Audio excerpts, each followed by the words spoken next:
زمین و زمان تمہارے لیے، مکین و مکان تمہارے لیے، زمین و زمان. الحمدللہ رب العالمین، والصلاة والسلام علی حبیبہ محمد وآلہ واصحابہ اجمعین. اعوذ باللہ من الشیطان الرجیم، بسم اللہ الرحمن الرحیم.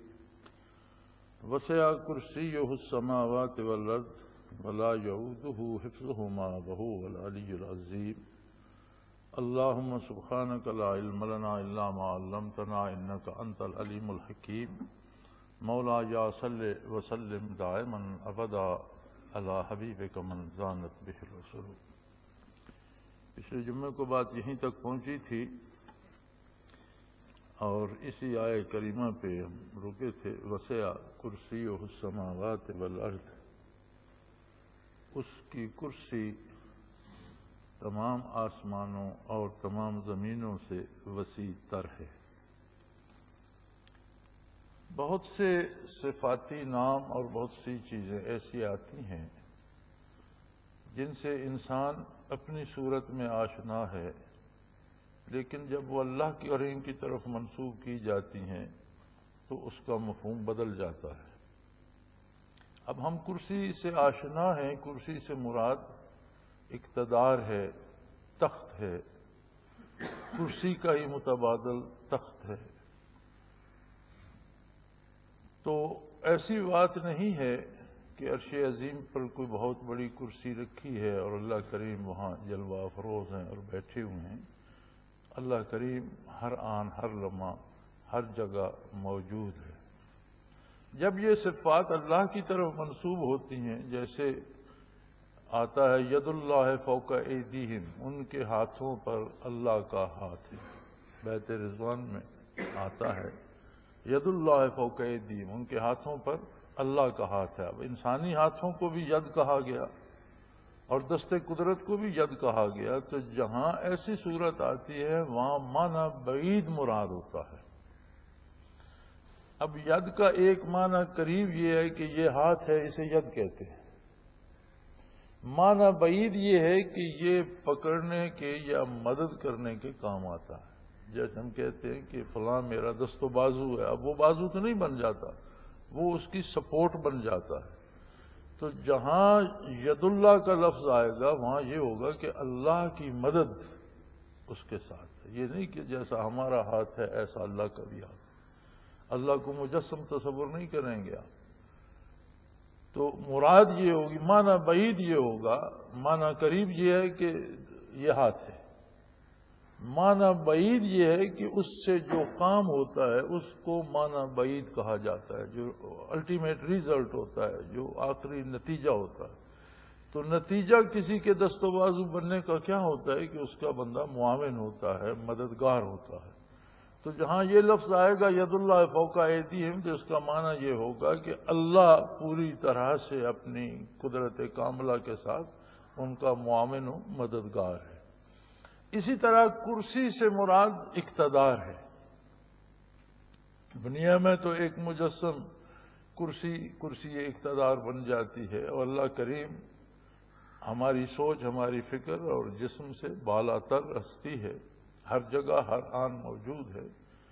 لیکن جس طرح زمین پر بیت اللہ شریف ایک قبلہ ہے عبادات کے لیے، روئے زمین کے مسلمان قبلہ شریف کی طرف منہ کر کے نماز پڑھتے ہیں، دعائیں مانگتے ہیں، حج کرتے ہیں بیت اللہ کا. اب اس کا یہ مطلب تو نہیں ہے کہ اللہ کریم اس کمرے میں جسے ہم بیت اللہ کہتے ہیں وہاں اللہ کریم بیٹھا ہے، تشریف فرما ہے. اس لیے اللہ تو ہر جگہ موجود ہے، لیکن اس نے تمام عالم اسلام میں اور اپنی ساری مخلوق کو اپنی حاجات پیش کرنے کے لیے ایک مرکز عطا کر دیا، جو اس کی تجلیات ذاتی کا محبت ہے. ہر لمحہ جہاں اللہ کی تجلیات و انوارات برستے ہیں، اور روئے زمین کے لیے وہ ایک قبلہ، ایک مرکز بن گیا. اسی طرح ساری کائنات کا مرکز جو ہے وہ عرش عظیم ہے. جسے آپ آج کی زبان میں سیکریٹریٹ کہہ سکتے ہیں۔ اب اللہ کریم اس سیکریٹریٹ میں قید نہیں ہے، لیکن قبلہ حاجات عرش عظیم۔ ہم بھی جب دعا مانگتے ہیں رخ قبلہ شریف کی طرف ہوتا ہے، لیکن ہاتھوں کا رخ ہم عرش عظیم کی طرف کرتے ہیں۔ ایک دفعہ یہ بھی بحث چلی تھی، ہمارے علماء اللہ پاک سب کے درجات بلند رکھے، ان چھوٹی چھوٹی باتوں پہ بھی بحث کرتے ہیں، جس کا نتیجہ یہ ہوتا ہے کہ بات کے سارے پہلو کھل کر سامنے آ جاتے ہیں۔ تو ایک دفعہ ایک بن گئی تھی موومنٹ سی، جی وہ دعا تو اللہ سنتا ہے، ہاتھ اٹھانے کا کیا مطلب ہے؟ ایک موومنٹ بن گئی تھی کہ جب آپ دعا مانگ رہے ہوتے ہیں، آپ اپنے دل میں سرگوشیاں کر رہے ہوتے ہیں یا اونچا بول رہے ہوتے ہیں، تو اللہ کو پکار رہے ہیں، اللہ نے سننا ہے، تو یہ ہاتھ اٹھانے کا کیا مطلب ہے؟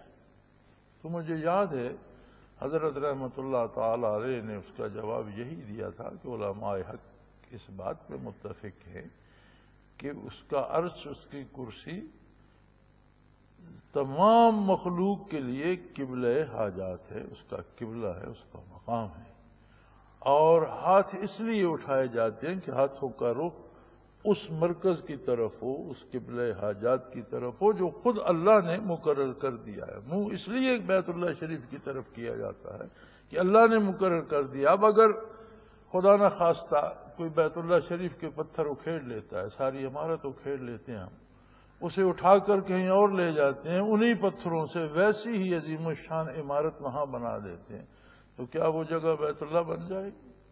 ہرگز نہیں۔ بیت اللہ وہی نقطہ رہے گا جو اللہ نے مقرر کر دیا ہے۔ یہ در و دیوار، یہ پتھر اس نقطے کی، اس مقام کی نشاندہی کر رہے ہیں، مرکز وہی مقام رہے گا۔ میں ایک دفعہ امریکہ میں تھا، تو میری ایک ملاقات فائٹر پائلٹ سے ہوئی۔ جب مصر نے اسرائیل کے یہ مورچے توڑے تھے اور اسرائیل کو بھگایا تھا انوار السادات نے، تو وہ مصر کا رہنے والا تھا، اور اس وقت وہ مصر ایئر فورس میں فائٹنگ پائلٹ تھا، اور اس لڑائی میں اس نے حصہ لیا۔ تو میری اس سے امریکہ میں ملاقات ہوئی، پھر وہ آرمی چھوڑ کر سول میں چلا گیا اور یہ پرائیویٹ کمپنیوں کے جہاز اڑاتا تھا۔ تو بیت اللہ شریف کی بات ہوئی تو وہ کہنے لگا، جی ہمیں پہلی بات تو یہ ہے کہ ہمیں پڑھایا یہ جاتا ہے کہ اگر آپ اس ایریے سے گزرے تو بیت اللہ کے اوپر سے کبھی نہ گزریں، خواہ آپ کتنی ہائٹ پر بھی ہوں۔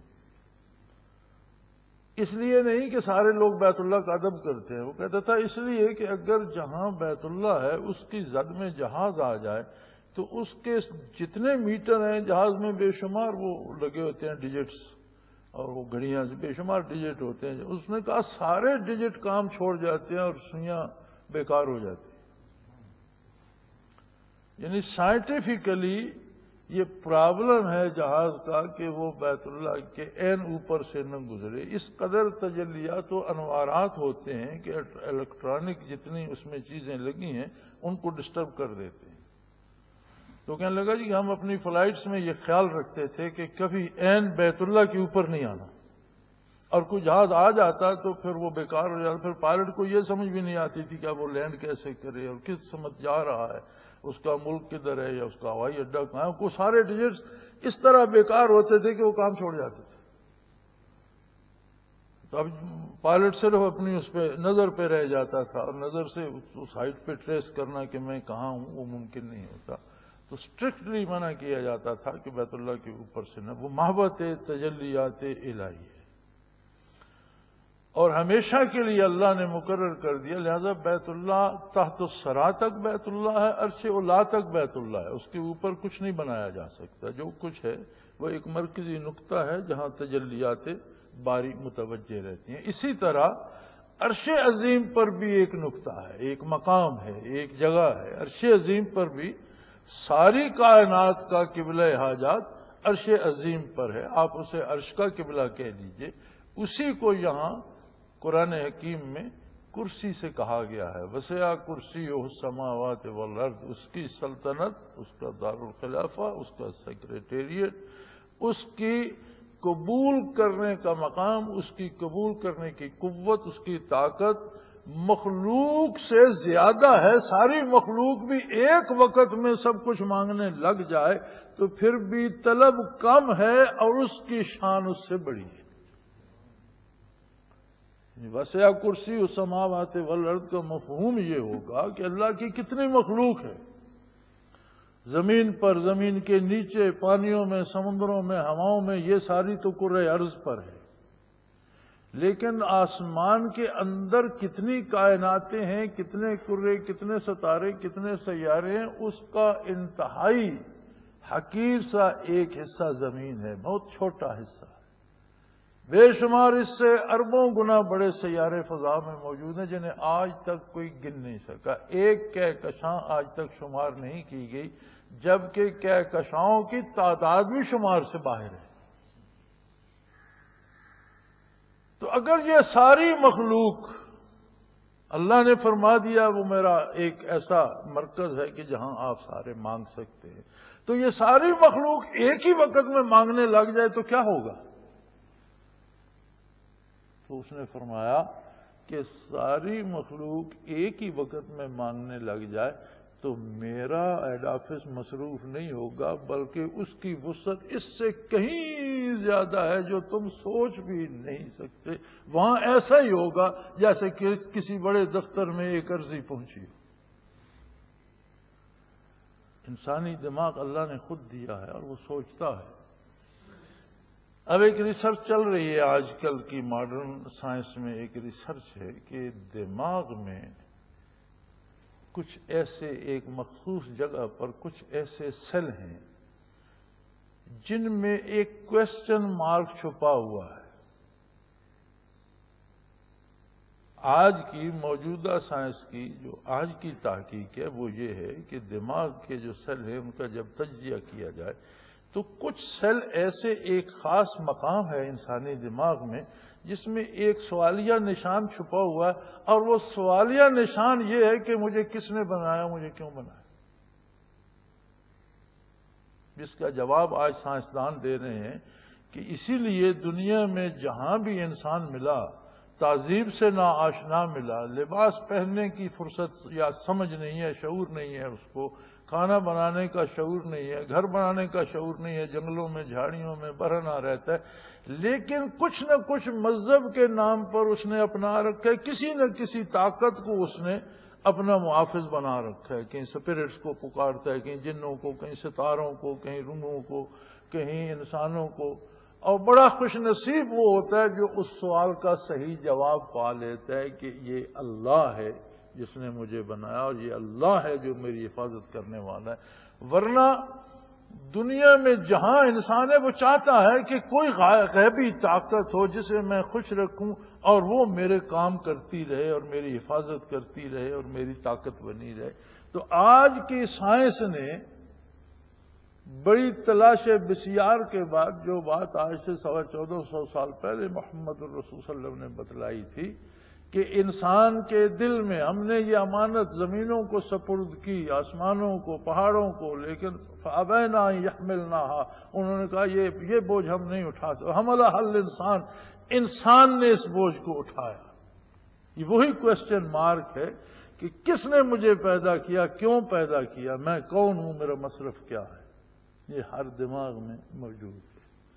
تو اسی دماغ میں یہ سوال بھی پیدا ہو سکتا ہے کہ میں تو پکاروں لیکن کتنے ارب انسان ہیں روئے زمین پر، سب پکاریں گے، کتنے جانور ہیں سب پکاریں گے، کتنے مچھر مکھیاں، کتنی سمندری سب پکاریں گے، پھر یہی زمینی مخلوق نہیں ہے، کائنات وسیع ہے، اور ساری کائنات خود آسمان، عرش، فرشتے سارے پکارنا شروع کر دیں گے، عرش بھی پکارنا شروع کر دیں گے، تو کہاں کس کی سنی جائے گی؟ فرمایا وسع کرسی السماوات والارض، اس کی سننے کی قدرت کاملہ جو ہے وہ ان سب سے وسیع تر ہے۔ سب بھی ایک وقت میں پکاریں وہ سب کی سن بھی سکتا ہے، سب کی پوری بھی کر سکتا ہے، کوئی مسئلہ نہیں اس کی ذات کے لیے۔ تو بعض لوگوں نے یہ سمجھا کہ کوئی کرسی عرش عظیم پر پڑی ہے، اللہ وہاں جلوہ افروز ہیں، ایسی بات نہیں ہے، اللہ کو مجسم تصور آپ نہیں کر سکتے، انسانی عقل مخلوق ہے، ایک دائرہ ہے جسے مخلوق کہتے ہیں. اب اس دائرے کے جو کچھ اندر آئے گا اس میں جستجو کرنا تو انسانی عقل کے بس میں ہے. اسے پتہ چلے یا نہ چلے لیکن وہ تلاش تو کر سکتے. جو اس دائرے سے باہر ہے اسے کیسے تلاش کرے گی؟ کیونکہ اس کی تو لمٹ، عقل تو مخلوق ہے، مخلوق کی ایک لمٹ ہے. اللہ لامحدود ہے، حدود سے بالا تر ہے. اس لیے اسے نہ ہم سوچ سکتے ہیں نہ اس کی مثال دے سکتے ہیں. مان سکتے ہیں کہ وہ بے مثل ہے، بے مثال ہے، لا شریک ہے، واحد ہے، کوئی اس جیسا نہیں. اور یہ سوال کہ اگر ہم سب مانگنا شروع فرمایا، ساری کائنات مانگنا شروع کر دیں، ساری زمینیں، سارے آسمان، سارے سیارے ستارے، ان کی ساری مخلوق، عرش عظیم، سب کچھ، ہر چیز جو بھی دائرے تخلیق میں ہے، سب کچھ مانگنا، سارے مانگنا. چونکہ عرش جو ہے، عرش کی آخری حد عالم خلق کی حد ہے. آخری عرش سے اوپر عالم امر آ جاتا ہے. عالم امر مخلوق نہیں ہے، امر اللہ کی صفت ہے. وہاں سے صفات الہی شروع ہو جاتی ہے. جہاں تک تخلیق کی حد ہے، ساری مخلوق آنے واحد میں مانگنا شروع کر دے تو فرمایا اللہ کی ذات پہ کوئی گراں نہیں ہے، کوئی بڑی بات نہیں ہے. سب کی ایک وقت میں سن بھی لے گا، سب کی پوری بھی کر سکتا ہے، جسے جو چاہتا ہے عطا کر دیتا ہے. تو یہ مفہوم ہے وسع کرسیہ السماوات والارض. اب ایک بات اور آ جاتی ہے، بھی سننے کی قوت بھی ہے، پوری کرنے کی قوت بھی ہے، لیکن اتنی بے پناہ مخلوق جو کسی حد و شمار میں نہیں آ سکتی، اس کی سنتے سنتے، پوری کرتے کرتے تو تھک جاتا ہوگا. فرمایا وَلَا يَؤُودُهُ حِفْظُهُمَا، ساری کائنات کی حفاظت اسے تھکا نہیں سکتی. ان باتوں سے پاک ہے بالا تر. ہر آن سنتا ہے، ہر آن جانتا ہے، ہر ایک کی سنتا ہے. اور تھکنے کا وصف مخلوق کا ہے، خالق کا نہیں. مخلوق تھک جاتی ہے، وہ نہیں تھکتا. جو جتنا زیادہ مانگتا ہے، جو جتنا بار بار مانگتا ہے، جو ہر وقت مانگتا رہتا ہے، اس سے وہ زیادہ خوش ہوتا ہے، اس پر زیادہ راضی ہوتا ہے، اس پر زیادہ احسان فرماتا ہے. وَلَا يَؤُودُهُ حِفْظُهُمَا، اسے یہ سب کی طلب تھکا نہیں سکتی، ساروں کی، سب کی حفاظت تھکا نہیں سکتی. سب کو سنبھالنا، ارض و سما کو، کائنات کو، اس ہر ایک چیز کو سنبھالنا. آج تو سائنس یہ مان رہی ہے کہ اللہ کریم نے کشش ثقل کا ایک ایسا توازن رکھا ہے کہ ہر سیارہ، ہر ستارہ، کائنات کا ہر ذرہ اپنی اپنی جگہ پر ایک جال میں بندھا ہوا ہے جو نظر نہیں آتا. ایک ایسی طاقت ہے جو نظر نہیں آتی لیکن اس نے ہر چیز کو باندھ رکھا ہے. ہم روزانہ دیکھتے ہیں کہ درختوں سے پھل پک کر گرتے ہیں، لیکن ایک سائنسدان نے دیکھا کہ سیب درخت سے زمین پر گرا تو وہ اس فکر میں لگ گیا کہ سیب زمین پر کیوں گرا، سیب ہوا میں کیوں نہیں اڑ گیا، سیب درخت کے ساتھ اٹکا کیوں نہیں رہا، آخر زمین پر گرنے کی کیا ضرورت تھی. صرف اس چھوٹی سی بات سے سائنس اس نظریے پر پہنچی کہ ایک خاص کشش ہے ہر سیارے کے اندر جو اس کی بسنے والی چیزوں کو اس کے ساتھ وابستہ رکھے، کہیں بھاگنے نہیں دیتی. اسے کشش ثقل کہتے ہیں، بوجھ کو کھینچنے کی طاقت. یہ صرف ہر سیارے میں نہیں، سیاروں کے درمیان بھی یہ جال بنا ہوا ہے. اور اتنا وہ فول پروف، یا اس میں اتنا غلطی کا امکان نہیں ہے کہ جتنے عرصے سے سورج چل رہا ہے، اگر وہ کبھی 1 سینٹی میٹر کا 1000واں حصہ بھی قریب ہوتا جاتا، اپنے اس دائرے سے نکل پڑتا، تو آج تک زمین بھی سورج بن چکی ہوتی. اور اگر وہ اتنا دور ہونا شروع ہو جاتا تو شاید زمین یکبستہ ہو چکی ہوتی اور جم چکی ہوتی اور زندگی کا امکان نہ ہوتا. ہر ستارہ، ہر سیارہ اس جال کا جو نظر نہیں آتا اس کا اسیر ہے اور اپنے اپنے دائرے میں اپنا اپنا کام کر رہا ہے۔ تو آج سائنس بھی یہ مانتی ہے کہ صرف کشش سکل میں اگر خرابی آ گئی تو یہ اتنی بری طرح ٹکرائیں گے کہ کچھ بھی باقی نہیں بچے گا، سارے تباہ ہو جائیں گے۔ اسی کو قرآن نے قیامت کہا ہے، حشر کہا ہے۔ ہر کل من علیہا فان، ہر چیز نابود ہو جائے گی، ہر چیز فنا ہو جائے گی۔ تو قرآن حکیم نے آقا نامدار صلی اللہ علیہ وسلم نے جو خبر صدیوں پہلے دی، بڑا عرصے بعد گرتے پڑتے سائنس وہاں پہنچتی ہے، اور ایمان ایسی قوت ہے کہ جو پل بھر میں وہاں اس یقین پہ پہنچا دے۔ سائنس پھر اپنے قاعدوں میں الجھی رہتی ہے، اور یہ بات ہے کہ مخلوق کی صفات کو سمجھنے کے بعد پھر خالق کو سمجھنے سے قاصر رہ جاتی ہے۔ خالق کو سمجھانا صرف نور نبوت سے ممکن ہے، یہ صرف نبی کا کام ہے۔ جو نبی پر ایمان نہیں لائے گا وہ خالق کو نہیں سمجھ سکتا، نہ مان سکتا ہے نہ جان سکتا ہے۔ تو فرمایا وَلَا يَئُودُهُ حِفْظُهُمَا، اسے ان تمام جہانوں کا اور زمینوں آسمانوں کا سنبھالنا تھکا نہیں سکتا، وہ اس سے پاک اور بالا تر ہے۔ وَهُوَ الْعَلِيُّ الْعَظِيمُ، اور وہ بہت بلند و بالا ہے۔ تمہاری سوچ، تمہاری فکر، تمہاری عقل، یہ تو تم سوچ سکتے ہو کہ ساری کائنات مانگنا شروع کر دے، یہ تو تم سوچ سکتے ہو کہ ان سب کو سنبھالنے کی ضرورت ہے، لیکن اس کی قدرت کاملہ کو تم سوچ بھی نہیں سکتے۔ وہ تمہاری سوچوں سے بھی بلند تر ہے اور وہ بہت بڑا ہے، اس کی طاقت بے حد و بے شمار ہے۔ اللہ لا الہ الا ہو سے لے کر وہو العلی العظیم تک ان آیات مبارکہ کو آیات الکرسی کہا گیا ہے۔